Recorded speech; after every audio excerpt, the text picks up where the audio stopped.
Halloween night, October 1975. Inside a gated community known as the Safest in Connecticut, a 15-year-old girl went out and never returned. The murder weapon wasn't a gun, nor a knife, but an expensive golf club belonging to a rare set owned by an influential family directly connected to the Kennedy family. From the first hours, suspicion turned toward the neighbors. Then it retreated. And the truth was buried for more than a quarter century. Did the investigation fail? Or was influence stronger than justice? After midnight, she didn't arrive home. In the morning, the mother opened her daughter's bedroom door. The bed hadn't been touched. A call to the police. And the response was routine. Teenagers run late. But the search began. The neighborhood mobilized, voices calling her name, gardens being searched, and back passages lit with flashlights. Shortly after, in the family home's yard, beneath a tree, the body was found. Martha Moxley, 15 years old, face to the ground, and a pool of blood under the head. The investigation later revealed what happened. The first blow struck the jaw, meaning she faced her attacker. A second blow followed, then a stab to the neck. The murder weapon, a golf club, shattered into 4 pieces, and the handle was never found. The distance between the attack site and the front door was less than 70 meters. No screaming was clearly heard, and no witness saw the scene. All that was recorded: dogs barking at approximately the same time. No notable defensive injuries, and it's believed the first blow knocked her unconscious quickly. Drag marks appeared on the ground, leading from the attack site to where the body fell, and after breaking the club, a sharp piece of it was used for stabbing. The lighting was dim, only one street lamp was nearby, and dense trees blocked the view. The crime didn't occur in an isolated place, but inside a gated community, supposedly safe. And the first thing that confused the investigation: the club didn't belong to the victim, but came from the neighbor's house. In that neighborhood, children moved freely. The evening of October 30th, a night known among teenagers as mischief night, phone calls, ringing doorbells. Simple games at their start. Martha was supposed to stay home. Then she asked to go out, and her mother agreed. She left around 6 in the evening with a group of neighborhood kids. Her return time was 10 at night. At 10, she didn't return. A phone call to her friend, Helen. A direct question. "Is Martha still with you?" The answer: no. Helen left the group around 9:30, and when she left, Martha was inside the neighbor's house, the last place she was seen. The Skakel family home, a 17-year-old boy and his younger brother, 15 years old.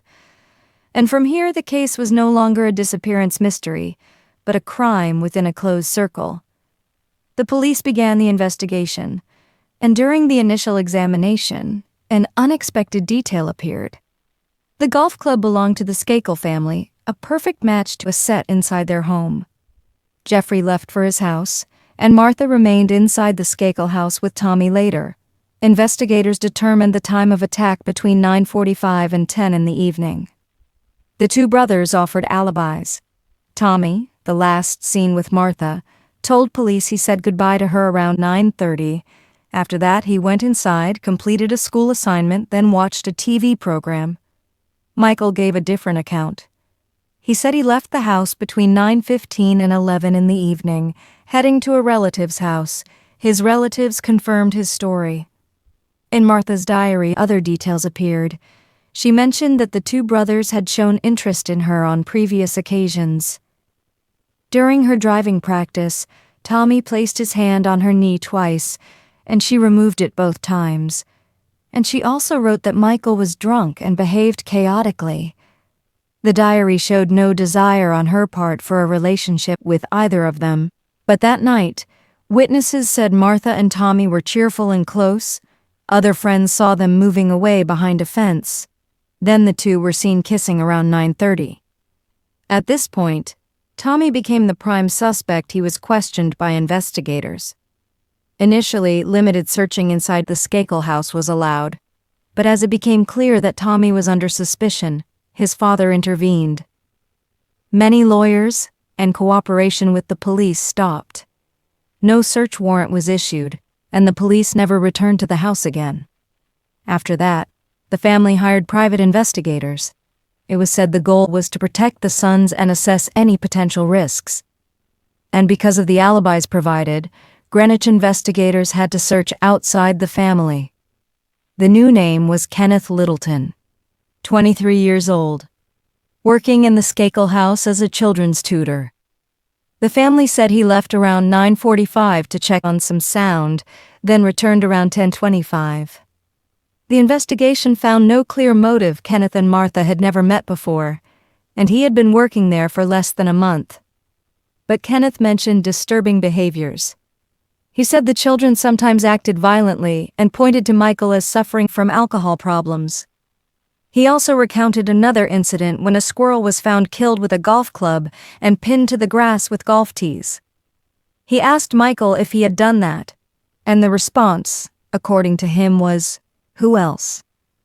Nevertheless, Kenneth wasn't an ideal witness. A year after the crime, he was fired from his job and held clear hostility toward Rushton Skakel. He later fell into addiction problems and was taken to the hospital after a suicide attempt, and it took years to get his life back in order. Without sufficient evidence, the investigation stopped, and the case entered a phase of stagnation until 1991. After years of stagnation, the case flared up again. In the mid-90s, leaked documents appeared, reports prepared by private investigators hired by the brothers' father. The documents revealed that the initial accounts weren't accurate.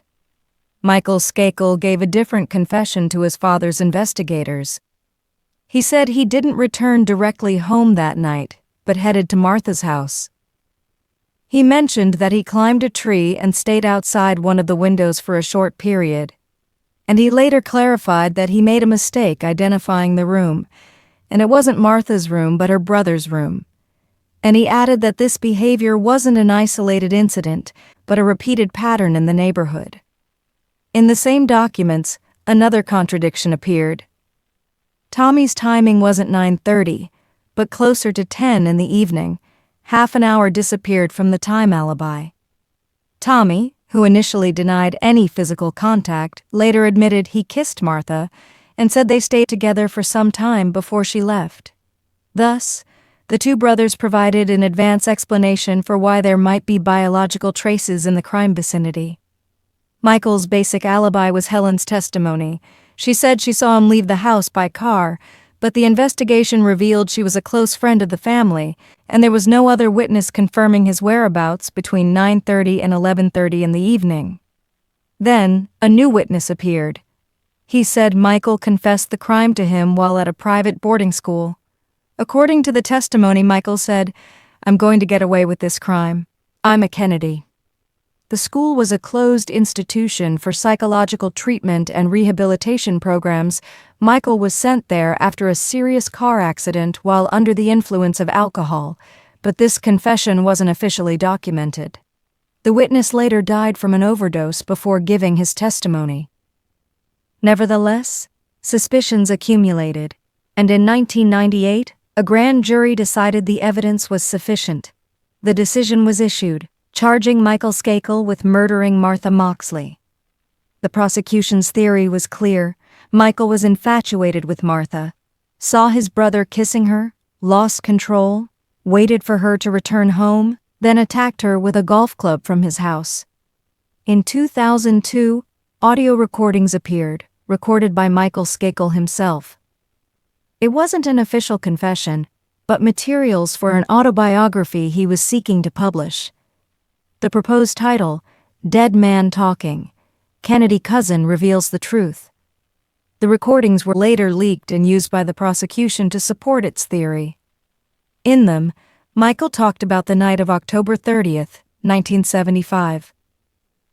The account matched to a large extent what he had previously told his father's investigators. He admitted he was drunk and had taken drugs, and said he was attracted to Martha. and he stated explicitly that he wanted to kiss her and for her to be his girlfriend, and added that he was cautious and hesitant. After that, he confirmed again that he left for a nearby house. But the recordings supported the prosecution's hypothesis. The rejection, and seeing Martha with his brother, could be the breaking point. On January 9, 2000, Michael Skakel was arrested. He was charged with murdering Martha Moxley. He was released the same day on $500,000 bail.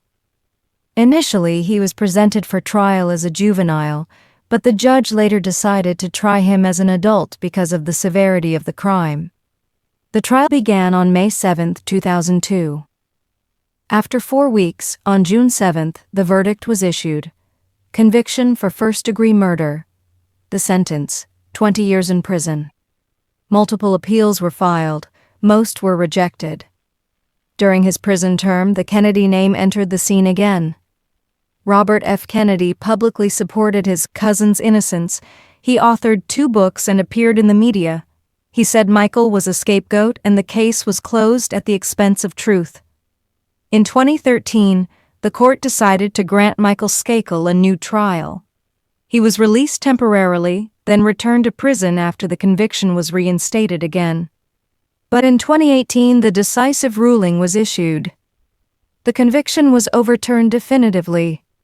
Not because the killer was revealed, nor because the evidence changed, but because the first trial wasn't legally fair. The case was closed without retrial and without an alternative verdict. The golf club handle was never found. Essential evidence disappeared from the file, an investigation managed with limited expertise and invisible pressures. And after more than 4 decades, there's no convicted person and no definitive answer. Martha Moxley still has no achieved justice. And the question now, if the evidence was conclusive, why wasn't the case closed? This was the story of Martha Moxley. Thank you for watching. Until next time. Stay safe.